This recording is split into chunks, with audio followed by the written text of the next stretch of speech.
Okay, when I wrote my book on complexity in ecosystem services and ecology in 2007, I started a critique of what you might regard as sort of economics, orthodox economics.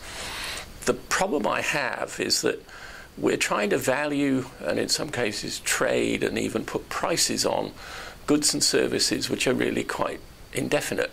The thing about markets and trading is that you need to provide legal title to whatever it is you're going to buy and sell. And when you buy and sell a house, you need to know how big the land is and what's in the house and so on. When it comes to things like ecosystem services, they're much more difficult to define. And I take quite a complex view of the world, much more so, I think, than most ecologists would.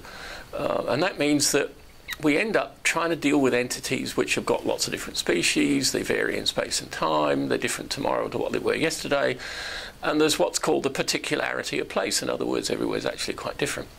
Now that means that standard economic tools for valuing things I don't think work very well at all. And that gets us into all sorts of issues around the kinds of assumptions that we make, the models that we use, and the definitions that we try and use when we do economics. Now, if you read the environmental economics literature, you read down to the fine print at the bottom of the paper, and there are all kinds of caveats hidden in there, which actually agree with a lot of the criticisms that I'm making, that ecology is non-linear, it varies in space and time, we have difficulty defining it, and so on. But nonetheless, governments around the world are going headlong into using standard econometric tools and techniques for trying to put prices and values and monetary values on ecosystem goods and services. And that worries me a lot, because despite all the caveats, despite all the complexities, there's a big policy push to go down this track of trying to use these tools and techniques of economics to bring what are called externalities, all those things that we've been impacting on in the environment but not valuing properly, to bring those to market. And I've got some real issues with this in terms of whether we can actually do that. There are alternatives. I mean, we don't have to use economic tools and techniques to value things. There are other forms of governance, there are other forms of valuation which we can use.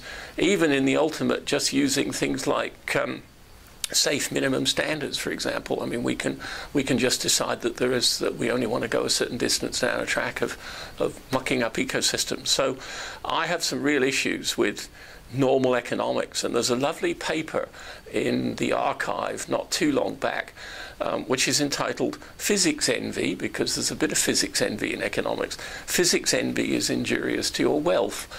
And it's all to do with the great financial crash, and it's all to do with the fact that our tools and assumptions were wrong, that people didn't behave the way they were supposed to behave in standard economics, and oops, it all came unstuck. My worry is that it's not just financial capital that's going to be injured by physics envy, but it's also natural capital. And I think there are sort of objectivist values in the environment. In other words, there are some things that we should preserve merely because they exist, not because they're useful to us.